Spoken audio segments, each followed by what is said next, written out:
Mrs. President Helga Zepp-LaRouche, distinguished guests in the front there. Ich werde heute ein Projekt vorstellen. Oh, I should speak English. I will present a project today which we at the Schiller-Institute and at EIR are very proud of. We consider almost our baby, and that's a Transaqua project for the development of Central Africa. It's a project which started with the idea of solving the problem of the drying out of Lake Chad in the Sahel by bringing water from south, where there's a lot of water in the Congo area, Congo Basin, and then developed into a project for a full integrated infrastructure connected Central Africa.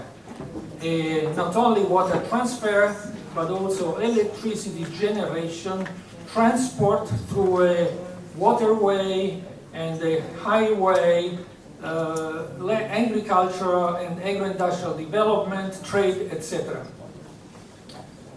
We consider this also almost as our baby because the project was developed by an Italian company, engineering company called Bonifica. You see their name here. This is their presentation of that project.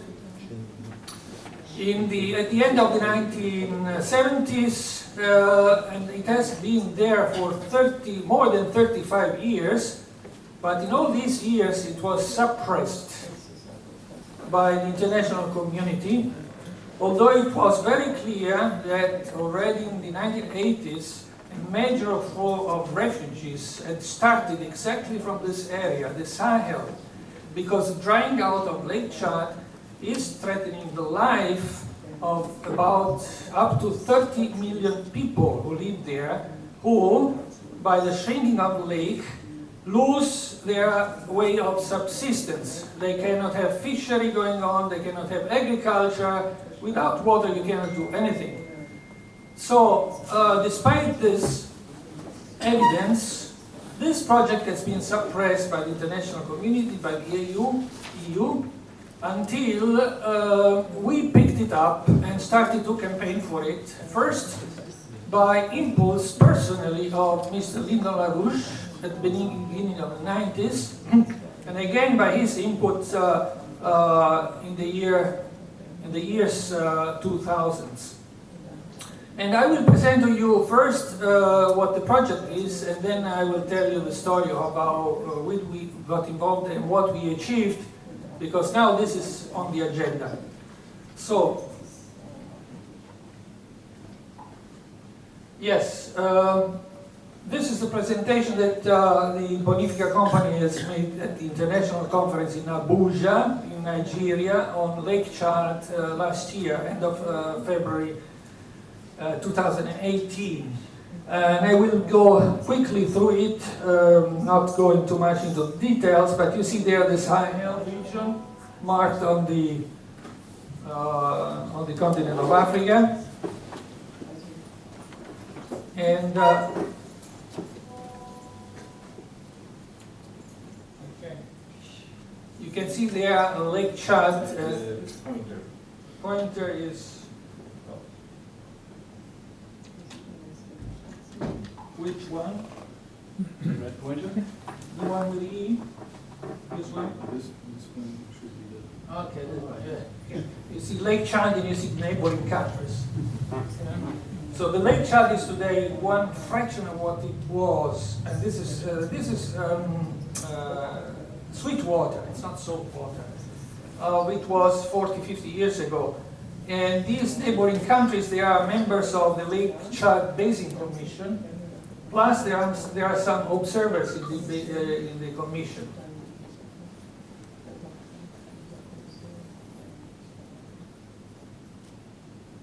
Okay, I have to, sorry. Okay. This is the concept of Transaqua. You know, one must say that nature has created a big injustice in Africa, because if you go to Central Africa, towards the north, over the mountains, the watershed which you have in Central Africa, you have a desert area, you have a tremendous lack of water. But if you move south, you have plenty of water, you have actually too much water. So the author of this concept rightly described this as a very big injustice of nature, which man has to correct. And I find this ironic. So the concept of Transaqua is to get some water where there is too much water and bring it to the north. How to do this? Well, one thing's okay, we have this river, the Congo River is the second largest river in the world. It's a fantastic amount of water. I wasn't there, but I was told that if you go at the mouth of the river with a boat and you go towards the ocean and you are 30 kilometers away, you still have sweet water.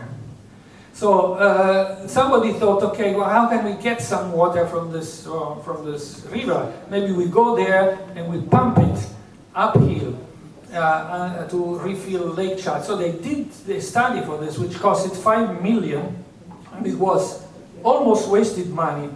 It wouldn't be, it would have been totally wasted money if the company that did it at the end said, okay, look, we could build pumps, we could pump it, we could do it with an enormous amount of energy, so we have to build the energy capacity to pump it. Then we need very huge pipes, so we need a lot of steel and new calculation on how to do this.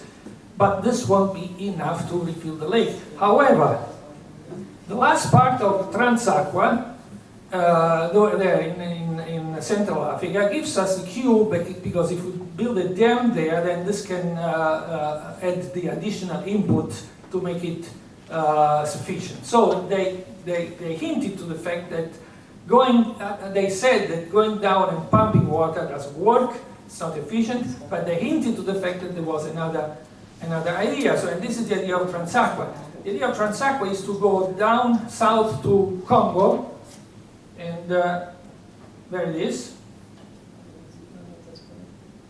the Republic of Congo here. This is south of the Democratic Republic of Congo, and you go uphill and you cross all the tributaries of the Congo River, right? See, the Congo River is here down in the plains, right? And you don't go down there, you start here crossing each and all tributaries, and you reach here the watershed in the Central Republic. Now when you are at the watershed, you are almost there, because that's maybe 400 or 500 meters high, so you probably don't even have to dig there to bring the water then down, and here starts the tributary of the Lake Chad, which is the Chari River, right? So if you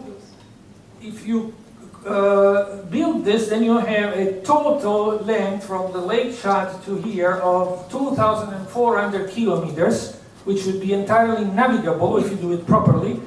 And it has been calculated that you can drain up to 100 billion cubic meter of water, which is more than enough to fill Lake Chad.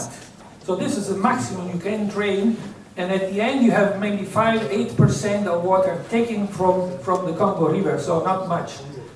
And but to refill the lake, they calculated at that time that 50,000 would be enough. So half of it would be enough.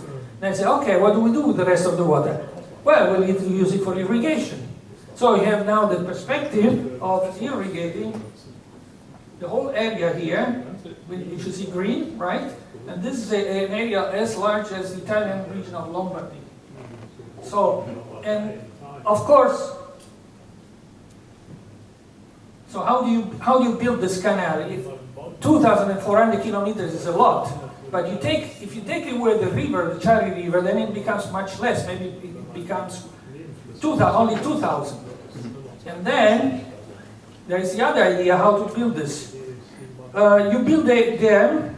Let's say this is the first tributary of the Congo River. You build a dam, and by building a dam, you have artificial lake, which looks like this, more or less like this, right? Let's see, until here, right? This is an ideal sketch, right? It's not one-to-one exactly, but that's how it would look like in general. So once you have created this artificial lake, then you need to build a, let's say, shorter canal to connect this lake to the next lake. The next lake will be generated by the next dam on the next tributaries. So it has been calculated that you have up to 30 dams between Central Africa and the Democratic Republic of Congo, and all of these dams will produce electricity. And this will be a navigable canal. Now, electricity is a very important thing, because some objectors to this project have argued that Congo needs the entire water of the Congo River to produce electricity for the Grand Inga project, which they are planning, right? Which is a good project to exploit the water of the Congo River at the mouth or close to the mouth to generate electricity for basically the entire continent. Well, and then they said, okay, if you take some water, then we have less electricity. No, we have, more electricity, because the same water, this water will continue to flow down the dam, will continue to flow in a stabilized way. And it has produced already electricity, so we have the same water producing electricity 2 times. Once in the east of the country, and another time in the west part of the country. So you don't need even to build transmission lines. Okay. Okay, this is basically describing what the benefits for the countries are. And it's obvious what the benefits are. It's what I described. And then there's another objection coming from European centers, actually, which have a strong influx in French-speaking countries like Congo. They are going to steal our water. This comes from some corners in the Democratic Republic of Congo. Now, I demonstrated that this project doesn't steal any water, but what must be said is that actually the main beneficiary of the project will be Congo itself, because Congo will have a tremendous infrastructure which will cost the country nothing, because it will build in partnership, in international partnership. So they will have a canal, a navigable canal that goes from the south to the north, where there is nothing now. They will have a road parallel to the canal. The road is the first thing that they will be built, because you have to bring their material, so you need a road to build the whole thing. So that's an idea of win-win for all the participants.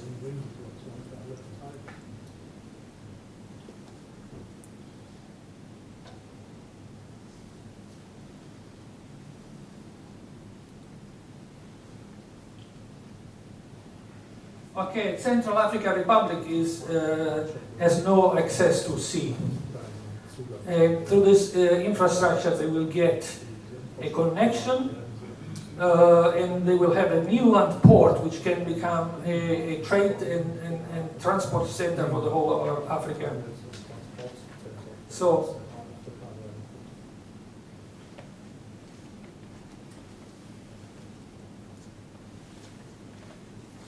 I can answer a detailed question on this later. But of course, this is an Istanbul region, and here we have, of course, the application of the concept which we have discussed. We bring economic development, we bring jobs, and this is the basis for stabilization.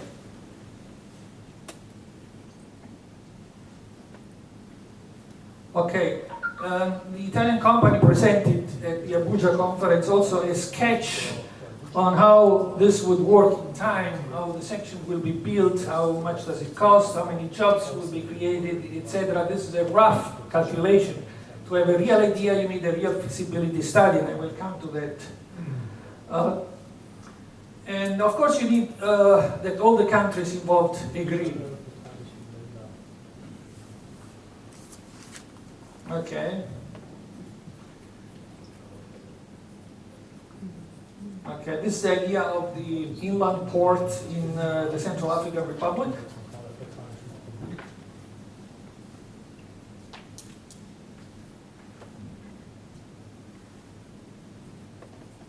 And as you see, the company has already referenced to the Chinese government's Belt and Road, and there's a background to it. All right. Oh, this is interesting because this is the Central Africa Republic here, and you see how the last section of the second section of Transaqua goes through these tributaries. Each one of these is a dam, right? This is the basin of one tributary of the Congo River, the Ubangi. So the Ubangi is also a large river which has its own basin, and just by building this in its own basis, it brings a tremendous result. Now, the results will not be, we are not waiting for Lake Chad to be filled again fully to see the results, but the results will become to be visible as soon as we start the project.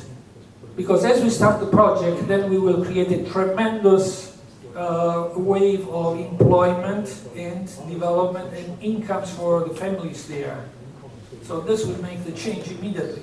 And by building these dams in the years, we will fill Lake Chad. So the good news is that we managed to bring to life again this project, as I said, after it was forgotten for more than 35 years. And together with the author of the Transaqua project, who is this gentleman there, Marcello Vicchi, and other collaborators, we then came in contact with the Lake Chad Basin Commission, and we managed to have this project approved by all the members of the Lake Chad Basin Commission at the Abuja International Conference last year. So here you see Marcello Vicchi speaking at our conference in Berlin, and you see the year, it's 2011. So we were making a campaign for this with his help. And here you see the heads of state and government of the Lake Chad Basin Commission, plus observers who were at the conference. And they all signed to the final paper, which said that to refill Lake Chad, which is a strategic interest for Africa, for the continent, the only feasible project which must be explored is Transaqua. And the merit of this conference is mostly to this gentleman there, who was the executive secretary of the Lake Chad Basin Commission. His name is Sanusi Abdullahi, and we have become friends. In the meantime, he's no longer there, now he's been replaced. But he considered the work of his life to have organized this conference and to have organized it in such a way that the consensus was put black and white on paper. Of course, he couldn't have done this if his president, Buhari, that's Buhari, president of Nigeria, was not 100% fully behind this project. I must say here, officially, my praise for Mr. Buhari, because he has proven to be a real statesman, and he's campaigning for this. Currently, he's campaigning for fundraising to finance the project. Now, this is the closed-door conference of the ministers of the Lake Chad Basin Commission, where we made the presentation which you just saw, and then there was a delegation from China, from Power China, who showed the feasibility of such an enterprise by simply playing a video of one of their large enterprises in China, which is the North-South Water Transfer Project. It's a canal which brings water from the south of China, where there's plenty of water, to the north of China, where there's scarcity of water, and it's 1,500 kilometers long. So it's comparable to the effort that must be done, technical efforts, with Transaqua. And so this has a very big impact, because on one side you have the project, on the other side you have the feasibility almost demonstrated. Okay. And this is the Minister of Water of Nigeria. This gentleman is from Chad, I believe, and that's Sanusi Abdullahi again. And here I am with the CEO of Bonifica, Mrs. Boldrini, and the other gentlemen are here. You can't see them. Here they are. This is the Bonifica team. Mrs. Boldrini, Mr. Bocchetto, who spoke to many of our conference, and Mr. Ercole Incalza. Mr. Incalza has been for 20 years in the Italian government. Now he's retired and helps Bonifica with his expertise and his connections. But he is considered to be the father of Italy's high-speed rail network. And he also, when he was the key man in the Italian Ministry of Infrastructure for these things, he pushed at the European level, much earlier than very early, in a very early stage, the idea of a trans-European network of high-speed connection, which then became the T10 corridors project. So this is the Abuja conference after we accomplished this. Now, the other thing which we accomplished at the Abuja conference, we convinced the Italian government to finance the feasibility study. Because that's the first step. Once you have proved this project, you have to make the feasibility study. And this has not been done for 35 years, so the project was there. So we convinced the Italian government, and how these things work. You know, there was a back and forth between the Foreign Ministry and the Environment Ministry, because in the EU you have to be very careful on how to do these things. We were told that the EU has a veto to collaborate with China in Africa, for example, and the EU has officially rejected Transaqua with many arguments. The first, that it's too big, too costly, and environmental concerns. So they have to be careful. So what they did was, the Foreign Ministry, responsible for cooperation, begged us totally. But they said, okay, but the money must come from the Environmental Ministry. Why? Because we have to put it under the Paris COP21 chapter. This is a climate change project. So at the end, what happened, and then at the end we managed to have the Italian ambassador come to the conference and make a solemn announcement that Italy backs this project and will finance the feasibility study with a grant of 1.5 million, which is very little, but you can start something with this, okay? Now, as things go, the government has changed in Italy last year. Environment Minister has changed. The Director General has changed. And 1 year after, nothing has moved. So now, today, this morning, I received a message that they will try to make another government with some of the people who were there before, but some of the people who are now, and including the Environment Minister, who's probably staying, so I don't know what happens. But if you think about it, you know, it's a shame. And I hope that you know, the Italians get their job quickly, because the president of Nigeria is scrambling throughout the world to organize $50 billion to finance the project. And he's organizing a donors conference, an international donors conference. And he has the UN on board. He has the Secretary General of the UN on board, officially, helping him, right? And what happens if in 1 year they have this donors conference and the feasibility study is not there, so this will be a shame for Italy. And I hope they will realize this, and we will do everything in our possibilities to change it. So the title of my presentation, which I will finish here, is "This is a test of morality." This is really a test of morality, because there is only a negative will not to have this thing started. If we had started this when it was presented for the first time, let's say at the beginning of the 90s, we wouldn't have the refugee problem today. We would have a flourishing Africa, because this thing, as Professor Horace Campbell, who is teaching at the Syracuse University, has described in a paper, this can be the engine for the development of the entire continent. First Central Africa, but engine for the development of the entire continent. So it's a question of, it's a test of morality for Europe. They talk about the Marshall Plan, but you see what the German government has answered to the question from the AFD of what are they doing to cooperate with China in Africa, right? So this is unacceptable, it's shameful. But the entire EU is this is EU policy. So we want the EU to change. We're working to change, because we don't want the EU fail its test of morality, because that would be a disaster for humanity. Thank you.